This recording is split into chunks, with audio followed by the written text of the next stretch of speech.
Anji master కూడా నాకు బిడ్డలాగా తోడుంటాడు. బేసిక్ లాగా ఫోన్ చేస్తే రిసీవ్ చేసుకుంటాడు. తొందరగా వస్తాడు.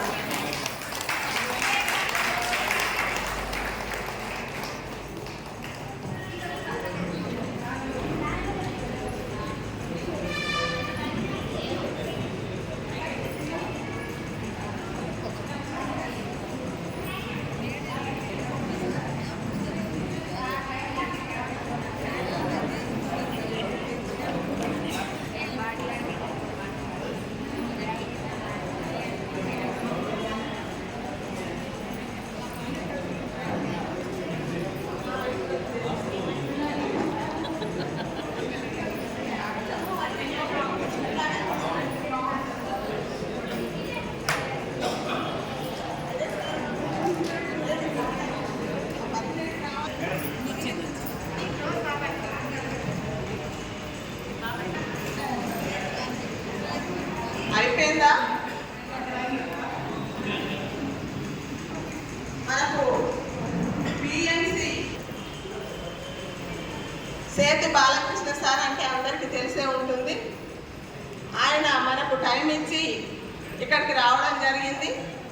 మనము 8వ డేటు మహిళా దినోత్సవము శివరాత్రి సందర్భంగా మనకు సెంటర్ లేదు పర్మనెంట్ అని, సెంటరు ఒక పిరమిడ్ కావాలనే ఉద్దేశంతో మనం సంకల్ప ధ్యానం చేస్తున్నాము. ఈ రోజుకు 8వ రోజు. ఈరోజు సార్ రావడం నాకు చాలా ఆనందంగా ఉంది. అయితే మనకు కొంచెం టైం ఎక్కువైనా పర్వాలేదు, అంత దూరం నుండి సార్ రావడం జరిగింది. రాజశేఖర్ సార్ కూడా రావడం జరిగింది. మరి వాళ్ళ ఆత్మజ్ఞానాన్ని మనం అందుకుందాం. ఎవ్వరూ తొందరపడవద్దు, లేవద్దు. ఎందుకనంటే ఈ క్లాస్ అయిపోయిన తర్వాత మనకు ధ్యానామృతం ఉన్నది, స్నాక్స్. అందరూ టిఫిన్ చేసేసి వెళ్ళొచ్చు. మీరు ఎవరు తొందరపడకండి. ఈ అవకాశము మనకు రాదు. వాళ్ళు అంత దూరం నుంచి వచ్చినప్పుడు వాళ్ళ ఆత్మజ్ఞానాన్ని మనం అందుకోవాలి. మరి సార్ మాట్లాడతారు. సార్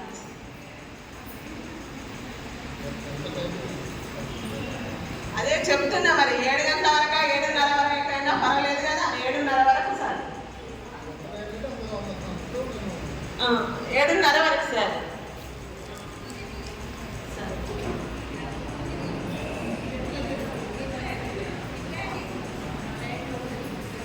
బ్రహ్మశ్రీ పిల్లమ్మ పత్రిజీకి గట్టిగా క్లాస్ చేసుకున్నాం.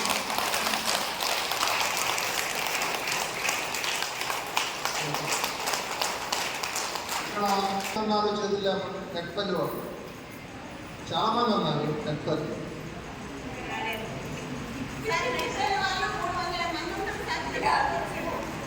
అంటే ఎక్కువ మంది బయట రోడ్డుకి వచ్చిన వాళ్ళేమో అని నేను అనుకున్నా. ఇక్కడ వాళ్ళు ఎక్కువ మంది ఉన్నారు. ఇంతమంది ఉంటే పిరమిడ్ లేదా? ఇక్కడ పిరమిడ్ సెంటర్ లేదా? ఎందుకు లేదు ఇంతమంది? నెట్పల్లిలో వాళ్ళు ఉంటే పిరమిడ్ లేకపోవడం ఏంటి, పిరమిడ్ సెంటర్ లేకపోవడం ఏంటి? ఈసారి ఖచ్చితంగా వస్తుంది. ఎన్ని రోజులు మెడిటేషన్ ఇది? 41 రోజులు. 41 రోజులు అక్కడ మీకు ఎన్ని పిరమిడ్ కావాలి వస్తాయి. ఒక పిరమిడ్ కాదు. 41 రోజులు మీరు 3 గంటలు అక్కడే ధ్యానం చేస్తే ఒక పిరమిడ్ ఏంటి? ఎన్ని పిరమిడ్లు కాబట్టి అన్ని పిరమిడ్లు వస్తాయి.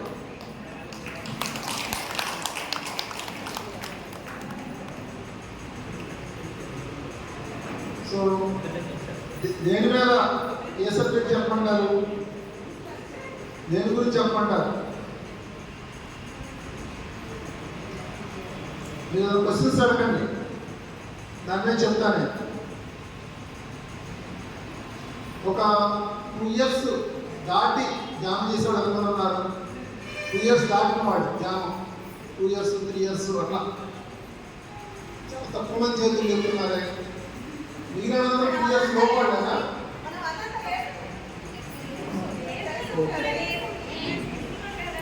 2 years దాటి చేసేవాడు. ఓకే. సంవత్సరం లోపు వాళ్ళు ఎంతమంది ఉన్నారు? సంవత్సరం లోపు వాళ్ళు 2 years లోపు వాళ్ళు 2 years లోపు వాళ్ళు. ఇప్పుడు నేను చేతులు అంటూ లేకుండా అంటే నేనేం చెప్పాలో నాకు తెలవాలి కదా, దాన్ని బట్టి చెప్తాను. మీరు చేతులు లేపుతానే బతుకుతున్నారు, చేతులు లేపాలా వద్దన్నట్టు ఆలోచించుకుంటుంది ఇబ్బంది.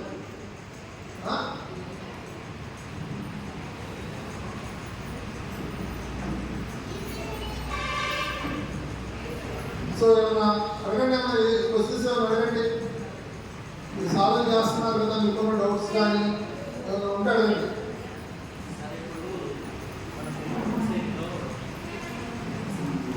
పత్రిసారి చెప్పిన తర్వాత సార్ వెళ్ళిపోయిన తర్వాత ఎవరికి వారుగా ఒక్కొక్కరు సృష్టించుకుంటున్నారు ఎన్నో రకాల ధ్యానాలు. సార్ చెప్పింది శ్వాస ధ్యాస. చాలా మంది మన సొసైటీ వాళ్ళు చాలా రకాలుగా సృష్టించుకున్నారు. ఇప్పుడు మేము ఏ ధ్యానం చేయాలి? ఇక్కడ 2 రకాలు. ఒకటి PSSM మూమెంట్లో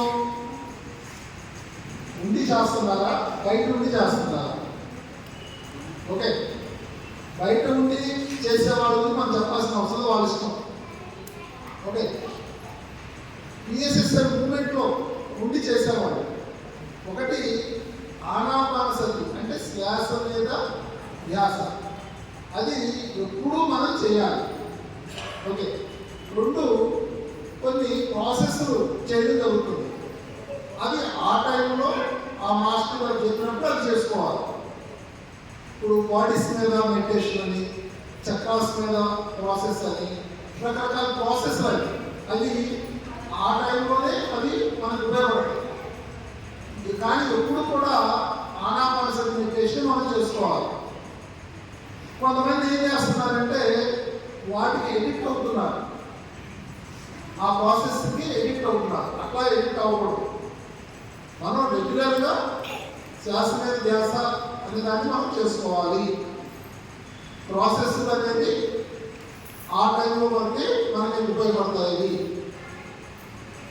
ఓకే, ఇప్పుడు ఇది ఎట్లా ఉంటుందంటే కొన్ని ఫాస్ట్ ట్రాక్ కోర్సు మళ్ళీ ఇప్పుడు అమెరికా నుంచి కొంతమంది ఏం చేస్తారంటే అమెరికాలో కోర్సు చేయాలంటే చాలా ఫీజు ఎక్కువ ఉంటుంది. ఇండియాకి వచ్చి ఒక 4 రోజులు నేర్చుకుని వెళ్తారు. అక్కడ 3 లక్షలు ఉండేది 30,000 అయిపోతాం. ఇక్కడ ఇండియాలో కూడా 2,000 చెప్పాల్సింది వాళ్ళ కోసం అని చెప్పి 4 రోజుల్లో 10 రోజులే చెప్పేస్తారు. ఇన్స్టిట్యూట్ కూడా ఫాస్ట్ ట్రాక్ కోర్స్ అని పొద్దున్న సాయంత్రం దాకా చెప్పేస్తారు అన్నమాట. అంటే తొందరగానే నేర్చుకున్నారు. అలాగే ఈ ప్రాసెస్లు అనేవి ఏంటంటే మీకు తక్కువ టైంలో ఎక్కువ రిజల్ట్ అనేది ఇవ్వడం జరుగుతుంది. కానీ రెగ్యులర్గా ఎప్పుడు మనం శ్వాస మీద ధ్యాస అనే దాన్ని చేసుకోండి. దీంట్లో ఎటువంటి కన్ఫ్యూజన్ లేదు. ఎవరైతే చెప్పినా అప్పుడు వరకు చెయ్యండి, దాన్ని హ్యాపీగా రిసీవ్ చేసుకోండి, తర్వాత శ్వాస మీద ధ్యాస అనే దాన్ని చేసుకోండి. ఓకే, అర్థమైంది చెప్పింది. Okay, next ఇంకేమడుగుతారు? 18 ఆదర్శ సూత్రాలలో 14వ ఆదర్శ సూత్రం ఏంటంటే విగ్రహారాధన వద్దు, సత్యారాధనే ముఖ్యం. మరి ఇప్పుడు మన PSSMలో కూడా పత్రిజీ గారి విగ్రహము ప్రతిష్టాపన చేస్తున్నారు. అంటే సాధారణప్పుడు నేను గురువుని కాదు, నీ శ్వాసే గురువు, జస్ట్ ఐఎమ్ ఓన్లీ గడ్డర్ గారిని, నేను జస్ట్ ఇన్ఫర్మేషన్ ఇస్తున్నాను, నేను మాత్రం మీ గురువుని కాదు, మీ శ్వాసే గురువు అన్నారు.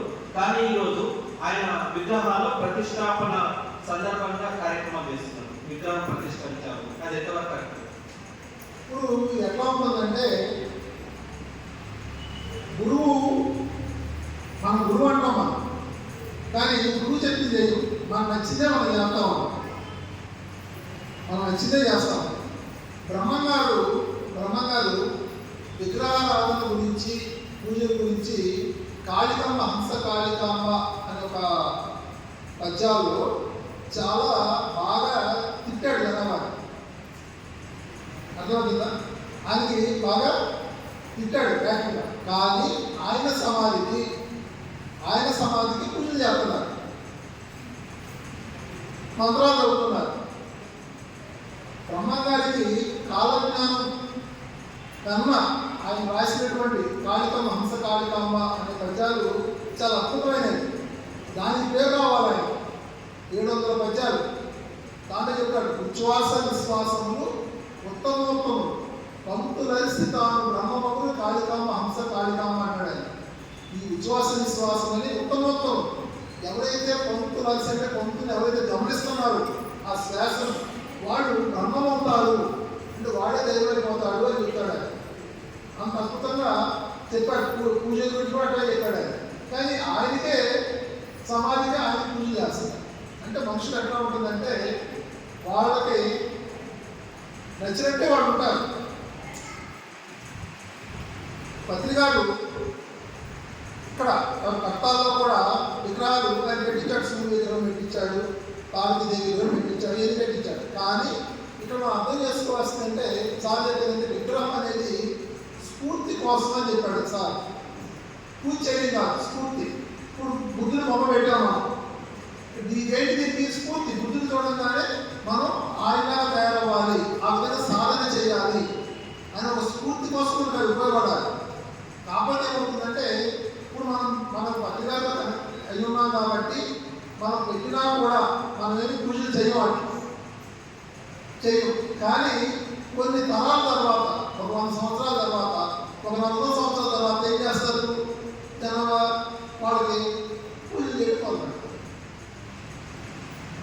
అది జరుగుతున్నారు. కానీ విగ్రహం అనేది స్ఫూర్తి కోసం. ఆ విగ్రహం ఆంజనేయ స్వామి చూస్తే మనకి ధ్యానం చేయాలి, శివుడు చూస్తే ధ్యానం చేయాలి అనే ఒక స్ఫూర్తి రావాలి. ఒక పార్వతీదేవి చూస్తే ఆవిడ ఒక శక్తిగా తయారవ్వాలి ధ్యానం చేసి, అది రావాలి. అర్థమవుతుందా? ఇంకా అడుగుతారు.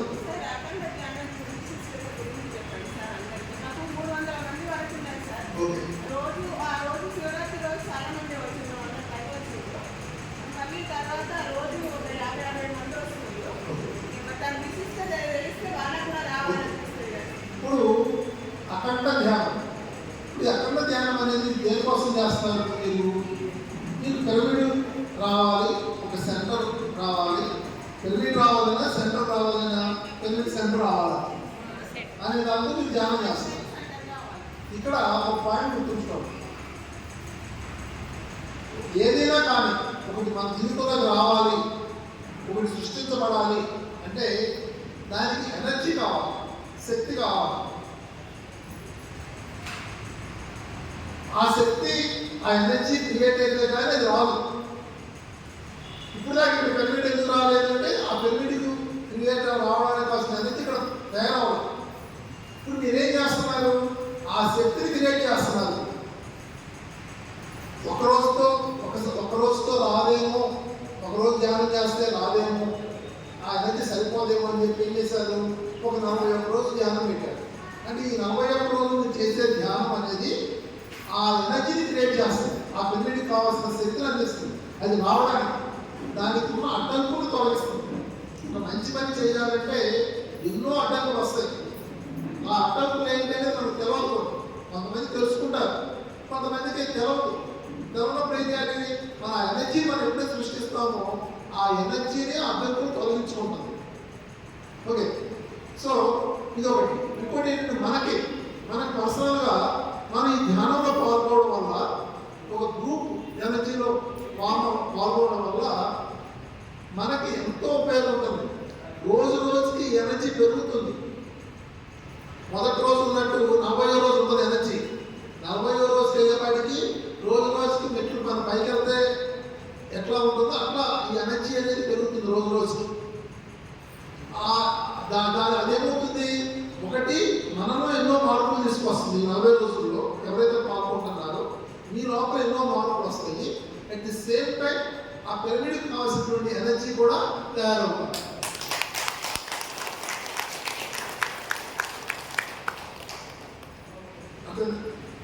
ఒక్క పిరమిడ్ సెంటరే కాదు, మీ ఇళ్ళ మీద కానీ మీ ఇంట్లో కానీ పిరమిడ్స్ రావాలి అన్న వచ్చేస్తుంది. 41 రోజులు ధ్యానం, రోజుకు 3 గంటల ధ్యానం అంటే తప్పే కాలేదు. అర్థమైందా? అందుకే చెప్పాను మీకు ఎన్ని పెర్మిట్ కానీ అన్ని పెర్మిట్ వస్తాయి. కాకపోతే దాంతో మీరు ఎనర్జీని కరెక్టే చేయండి ధ్యానం. ఒక ఊరందరికీ సరిపోయే పెద్ద పెర్మిట్ సెంటర్ రావాలి. ఊరందరికీ సరిపోయే ఒక పెద్ద పెర్మిట్ సెంటర్ రావాలి. దాంతో పాటు మన ఇళ్ళ మీద కూడా పెర్మిట్లు రావాలి. అర్థమైందా? మన ఇళ్ళ మీద కూడా పెర్మిట్లు రావాలి. మన ఇళ్ళల్లో కూడా మన సెంటర్స్ పెట్టుకోవాలి. ఒక్కొక్క కాలనీలో ఒక సెంటర్ రావాలి. గంతూరు కాదు ఇది, మెట్పల్లి అనేది, మరి ఎన్నో సెంటర్స్ రావాలి.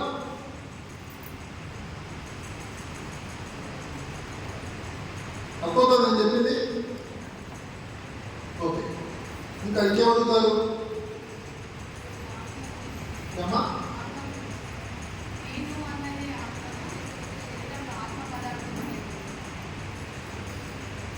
ఇప్పుడు మీలో ఎంతమంది నేను దేహాన్ని మాత్రమే, నేను దేహాన్ని అని మీలో ఎంతమంది అనుకుంటున్నారు? చేద్దాం. నేను దేహాన్ని మాత్రమే అనుకున్నాను ఎంతమంది అన్నారు? చేద్దండి. అలాంటి అంటాడు మాత్రమే ఏదంటే అది ఒక 5 ఉన్నారు. నేను ఆత్మను అనుకునేవాళ్ళు ఎంతమంది ఉన్నారు?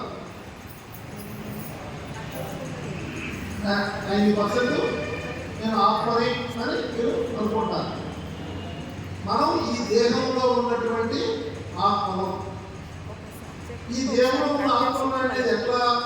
ఇప్పుడు మనందరం కూడా, మీరందరూ కూడా గత జన్మలు ఉన్నాయి అనేదాన్ని మీరు యాక్సెప్ట్ చేస్తున్నారా? ఎంతమంది దాన్ని నమ్ముతున్నారు? జన్మలు ఉన్నాయి అనే దాన్ని ఎంతమంది నమ్ముతున్నారు?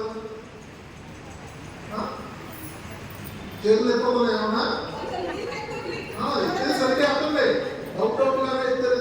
ఓకే ఓకే, మన మాటల్లో కూడా ఏమంటున్నామంటే ఏ జన్మలో చేసుకున్నాడో కర్మ అనుభవిస్తున్నాడు అంటారు. మాటల్లోనే చెప్తున్నట్టే జన్మలు ఉన్నాయని మనం అంగీకరిస్తున్నాం. ఏ జన్మలో చేసుకున్నాడో కర్మ అనుభవిస్తున్నాడు ఓడి వాడతాం. లేదు వాళ్ళ తాతయ్య పుట్టాడు అంటారు. అంటే జన్మలు ఉన్నాయి, ఆ తాత మళ్ళీ పుట్టాడు అని మనం మాట కూడా మనం మాట్లాడతాం. అవునా? జన్మలు ఉన్నాయి, తాతయ్య పుట్టాడని ఓడి కూడా మాట్లాడతాం. సో అంటే మనందరికీ మనం ఆత్మ అనే సంగతి తెలుసు, జన్మను తీసుకుంటున్నామని తెలుసు. ఈ జన్మలో ఈ దేహంలో ఉన్నాము, ఈ జన్మలో ఈ దేహంలో ఉన్నాము. ఇంతవరకు మీరు అర్థమవుతాం కదా. మరి ఇక్కడ ఇంకో విషయం మీరు అర్థం చేసుకోవాలి. ఏంటంటే ఈ ఒక్క దేహమే కాదు, మనకి 7 శరీరాలు ఉన్నాయి అనే దాన్ని కూడా అర్థం చేసుకోవాలి. ఆ శరీరాలతో రాత్రి కూడా మనం బయట తిరుగుతున్నాం. మనం అందుకే మీరు రాత్రి కూడా మీరు ఏమన్నారంటే నాకు రాత్రి ఒక కళ వచ్చింది, నేను వెంకటేశ్వర దగ్గరికి వెళ్ళాను అని చెప్తున్నాను. గట్టిగా నమ్ముతున్నాను. అంటే నిజమే వెళ్ళారు కానీ ఈ దేహం తెరలేదు. మీ హాస్టల్ బాడీతో వెళ్ళారు, బట్ హాస్టల్ శరీరాలు అంటారు. వాటితో మీరు వెళ్ళారు, మీ హాస్టల్ బాడీస్తో వెళ్ళారు. నిజం వెళ్ళారు కానీ ఆ శరీరంతో వెళ్ళారు. ఓకే, వాటిలో మనకి ఎనర్జీ బాడీ, దీని తర్వాత ఎనర్జీ బాడీ ఉంటుంది, దాని తర్వాత ఎమోషనల్ బాడీ ఉంటుంది, దాని తర్వాత మెంటల్ బాడీ ఉంటుంది, కాస్మిక్ బాడీ, నిర్వాణిక్ బాడీ, అట్లా 7 శరీరాలు మనకి ఉన్నాయి.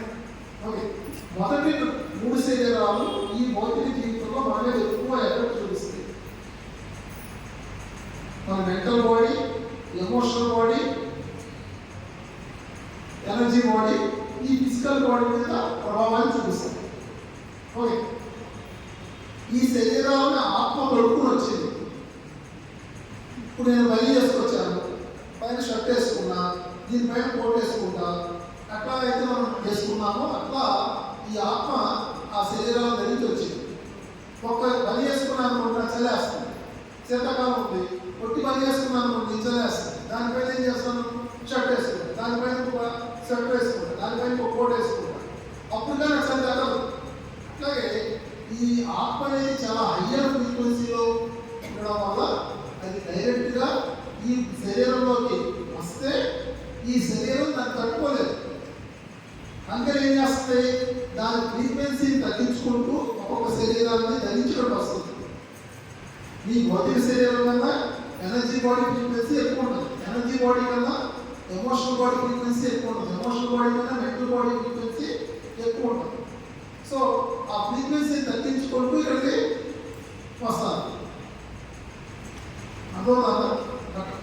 సో ఈ వీటి మీద ప్రతి ధ్యానం చేసిన ప్రతి ఒక్కరికి దీనికి సంబంధించిన జ్ఞానం ఉండాలి. ఏది ఒక శరీరమే కాదు, 7 శరీరాలు ధరించినటువంటి ఆత్మస్వరూపాన్ని నేను అనే జ్ఞానం ప్రతి వాళ్ళకి ఉండాలి. ఓకే, ఇక్కడికి వచ్చిన తర్వాత నువ్వు ఏ స్థితిలో ఉండి జీవిస్తున్నావు అనేది ఇంపార్టెంట్. ఇక్కడ దేహ స్థితిలో ఉన్నావా, ఎమోషనల్ బాడీ స్థితిలో ఉన్నావా, మెంటల్ బాడీ స్థితిలో ఉన్నావా, ఆత్మస్థితిలో ఉన్నావా, ఏ స్థితిలో ఉండి ఇక్కడ జీవిస్తున్నావు? మన ఎవరు కూడా ఆత్మస్థితిలో జీవించడం లేదు. ఎక్కువ మంది దేహ స్థితిలో జీవిస్తున్నాం, లేదంటే ఎమోషనల్ బాడీ స్థితిలో జీవిస్తున్నాం, లేదంటే మెంటల్ బాడీ స్థితిలో జీవిస్తున్నాం. మన కాన్షియస్ అక్కడితోనే ఉంటాయి. అంతేనే ఇన్ని గొడవలు, ఇన్ని బాధలు మనకి. ఆత్మస్థితిలో జీవించడం లేదు మనం. సో ఎందుకు జీవించడం లేదు ఆత్మస్థితిలో అంటే, ఈ శరీరంలో ఎన్నో బ్లాక్స్ ఉన్నాయి. బ్లాక్స్ అంటే ఏంటి? మీరు అజ్ఞానం అనుకోండి, కర్మలు అనుకోండి, మీ రోగాలు అనుకోండి, మీ బాధలు భయాలు అనుకోండి, ఇవన్నీ ఉండడం వల్ల నేను ఆత్మను అందుకోలేకపోతున్నాము. సూర్యుడు ఉన్నాడు, కానీ మేఘాలు అడ్డుపడితే సూర్యుడు వెళ్ళి కిందకు వస్తుందా? అంటే సూర్యుడు వెళ్ళి కిందకు రాకపోతే సూర్యుడు లేనట్టు కాదు కదా. సూర్యుడు ఉన్నాడు, కానీ ఆ వెలుగు కిందకు రావట్లేదు, మేఘాలు అడ్డుపట్టి. అట్లాగే మనందరూ కూడా ఆత్మస్వరూపం, మనందరూ కూడా దైవాలయం. కానీ ఇక్కడ ఈ విధంగా ఎందుకు బతుకుతున్నాము అంటే, మన ఆ ఆత్మ వెలుగు కిందకు రావట్లేదు, మేఘాలు అడ్డుపడి, అంటే కర్మలు అడ్డుపడి, మనలో ఉండే భయాలు, ఎమోషన్స్ ఇవన్నీ అడ్డుపడటం వల్ల మనం ఆత్మ అనే దాన్ని మనం నమ్మలేకపోతున్నాం. ఎంతమంది గురువులు వచ్చి చెప్పినా, ఎంతమంది మాట స్పష్టంగా ఏమంటాను అందరికీ, ఎంతమంది గురువులు వచ్చి చెప్పినా ఆ కాసేపు నేను ఆత్మ అనుకుంటున్నాము, ఇంటికి అనగానే మళ్ళీ ఏ స్థితిలోనే బతుకుతున్నాం, ఎమోషనల్ బాడీ స్థితిలోనే బతుకుతున్నాం, మెంటల్ బాడీ స్థితిలోనే బతుకుతున్నాం. కానీ ఆత్మస్థితిలో మనం ఉండలేకపోతున్నాం. సాధన చేయంగా ఈ కర్మలు క్లీరావంగా అంటే ఈ అజ్ఞానం పోంగా ఎప్పటికో మనం ఆత్మస్థితిలో ఉంటాము. ఇది నిరంతరము అవేర్గా, ఎప్పటికప్పుడు అవేర్గా ఉండాల్సిందే, మనం ఎదుగుతూ ఉండాల్సిందే. అంటే ఇక్కడ మనం వేరు, ఈ దేహం వేరు. ఇప్పుడు ఈ షర్టు నేను వేసుకున్నాను, ఈ షర్టు బాగుంటే నేను చక్కగా కనబడతా. ఈ షర్టు సరిగ్గా లేదనుకోండి, నేను స్నానం చేసి వచ్చింటాను, అయినా షర్టు మునిగితో ఉందనుకోండి, ఎక్కడ కనబడతాను? నేను మునిగే కనబడతాను. అవును కదా? అట్లాగే ఈ ఆత్మ ప్రతి వాళ్ళలోనూ ఆ భగవంతుడే ఉన్నాడు, ఆ వెంకటేశ్వర స్వామి ఉన్నాడు, ఆ శ్రీకృష్ణ పరమాత్మే ఉన్నాడు. మహాత్మ సర్వభూతాత్మ, అందరిలోనూ ఒకటే ఆత్మ ఉంది, అందరిలోనూ ఒకటే ఆత్మ ఉంది. కానీ మనం వేసుకున్న బట్టలు సరిగ్గా లేవు, శరీరాలు సరిగ్గా లేవు, ఇవన్నీ ముడికి పెట్టుకోవాలి ఉన్నాయి. ఎంతో ఎమోషన్తో, కోపంతో, ద్వేషంతో ఉన్నాయి. అర్థమవుతుందా? సో అందుకని ఏమవుతుంది, ఆ ఆత్మ వెలుగు బయటికి రావట్లా. ముడి పట్టిపోయిన వల్ల మనం దుర్మార్గుడే కనబడుతున్నాడు, ఒక దొంగలే కనబడుతున్నాడు, ఒక అర్థంలే కనబడుతున్నాడు. గురువులు ఏం చేస్తారంటే వాళ్ళలో ఉన్నటువంటి ఆత్మను చూస్తున్నారు. అంతేనే పత్రికా దగ్గర చుట్టూ మీరు గమనించినట్టయితే మీకు ఏమనిపిస్తుందంటే, ఇంత వెదవీడు సార్ చుట్టూ తిరుగుతున్నాడు, సార్ వాడితో చక్కగా మాట్లాడుతున్నాడు, ఎదురు తీసుకున్నాడు, ఏమనిపిస్తున్నా. కానీ సారు వాళ్ళలో ఉన్న దైవాన్ని చూస్తున్నాడు. ఈ దైవం బయటకు వస్తుందనే సంగతి తెలుసాను, ఆ బయటికి రప్పించే ప్రయత్నం చేస్తున్నాడు ఆయన. కానీ మనం ఏమనుకున్నాము, వాడు ఒక దుర్మార్గం చేసి సార్ దగ్గర చేస్తున్నాడు అంటే మనం అనుకుంటున్నాం. అర్థమవుతుందా? సో ధ్యానం చేసేటప్పుడు ఏం జరుగుతుంది, ఏ సొసైటీలో అయినా, ఏ ధ్యానమైనా ఏ ధ్యానమైనా, ఏ సొసైటీలో అయినా, ఎన్ని రకాల ధ్యానాలైనా క్లీన్ చేసేది ఏంటంటే శరీరాలను మాత్రమే, ఆత్మని కాదు. ఆత్మ ఎప్పుడూ వెలుగుతూనే ఉంది. సూర్యుడు వెలుగు మీరు పెంచాల్సిన అవసరం లేదు, సూర్యుడిని క్లీన్ చేయాల్సిన అవసరమే లేదు. ఆ ముగ్గులు తొలగించుకోవాలి అంతే. సో ఆ కర్మను తొలగించుకోవాలి, ఆ బ్లాక్స్ క్లీన్ చేసుకోవాలి. ఏ సొసైటీలైనా, ఏ ధ్యానమైనా ఏం జరుగుతుంది అంటే ఆ బ్లాక్స్ క్లియర్ అవుతున్నాయి, ఆ కర్మలు క్లియర్ అవుతున్నాయి, ఆ లోపల ఉన్న రోగాలు, ఆ భయాలు, ఆ బాధలు పోతున్నాయి. అర్థమవుతుందమ్మా? సో అవి ఎంత క్లియర్ అవుతా ఉంటే అంతగా నేను ఆత్మ వల్ల ఎదుగు వస్తాను నీకు. ఆ బ్లాక్స్ ఎక్కువ ఉన్నప్పుడు ఏమవుతుంది, నేను దేవుడికి ఎట్ట అవుతాను, నేను పనిమాలని అవి కాస్త క్లియర్ అయ్యే కొద్ది ఏమవుతుంది, ఒక్కోసారి క్లాస్కి వచ్చినప్పుడు నేను ఆపుతున్నాను, ఇంటికి వెళ్ళిన తర్వాత ఆ ఆత్మని సగం మర్చిపోతాను. ఇంటికి వెళ్ళిన తర్వాత మళ్ళీ మామూలుగానే ఉంటాను, మళ్ళీ క్లాస్కి వచ్చిన తర్వాత మళ్ళీ నాకు మేఘాలు పక్కలు తొలుగుతుంది, అప్పుడు నేనే దేవుడు అంటాను. అర్థమవుతుందమ్మా? సో ఇది జరుగుతుంది. సో మనం ఈ ఆత్మస్థితిలో నిరంతరం ఉండేంత వరకు మనం సాధన చేయాల్సిందే. మనం చేసే సాధన చాలా తక్కువ. గంట 2 గంటల ధ్యానమే కాదు. అందుకే సార్ ఏం చేశాడు అంటే మనకి కొంత ఫార్ములా ఇచ్చాడు. త్రిరత్నాలు అన్నాడు. త్రిరత్నాలు ఏంటి ఆ ఫార్ములా అంటే ధ్యానము, స్వాధ్యాయము, సజ్జన సాంగత్యం. ఈ 3 అంటే రెగ్యులర్గా ధ్యానం చేయాలి, రెగ్యులర్గా స్వాధ్యాయం, సుటిగా ఆత్మజ్ఞానాన్ని బోధించే పుస్తకాలు చదవాలి, సుటిగా. తర్వాత సజ్జన సాంగత్యం, అందరి దగ్గర జ్ఞానాన్ని అనుకోవాలి, మన ఎక్స్పీరియన్స్ షేర్ చేయాలి, కొత్త వాళ్ళ ఎక్స్పీరియన్స్లో వినాలి. ఈ 3 చేయాలి, ఈ 3 చేయాలి. దీంతో పాటు పెర్మిట్ ఉపయోగించుకోవాలి. పెర్మిట్లో చేసే ధ్యానం 3 శక్తివంతం. 3 గంటలు బయట చేసిన, 1 గంట పెర్మిట్ చేసినా ఒకటే. పెర్మిట్ ఉపయోగించుకోవాలి. ఈ 3ని చేయాలి. ఎందుకంటే మనం గంటల తరబడి ధ్యానం చేసే టైం మన దగ్గర లేదు. మనం సంసారంలో ఉన్నాం. రోజు 10 గంటలు చేయాలంటే, 5 గంటలు చేయాలంటే, రోజు తరబడి చేయాలంటే మనం చేయలేం. అందుకని సార్ ఏం చేశాడంటే ధ్యానంతో పాటు స్వాధ్యాయం చేయండి, పుస్తకాలు చదవండి. ఒక్కొక్క బుక్ చదివే కొలది మీ స్పిరిచువల్ వేగం పెరుగుతుంది. ఇప్పుడు 100 కిలోమీటర్ స్పీడ్ వెళ్తున్నారనుకోండి, ఒక పుస్తకం చదివి దాన్ని చదివేటప్పుడే మీ ఫ్రీక్వెన్సీ మారిపోతుంది. 100 150 అవుతుంది. దాన్ని ఆచరిస్తే 200 అవుతుంది. ఇంకో పుస్తకం చదివితే 300 అవుతుంది. ఇంకో బుక్ చదివి ఆచరిస్తే 400 అవుతుంది. అట్లా ఒక్కొక్క బుక్ చదువుతూ దాన్ని ఆచరిస్తూ ఉండే కొలది ఈ వేగం 100 నుంచి 5000 అవుతుంది, 10,000 అవుతుంది. సార్ 1,00,000 పుస్తకాలు చదివాలని చెప్పాడు. మరి 40 పుస్తకాలు చదివామా?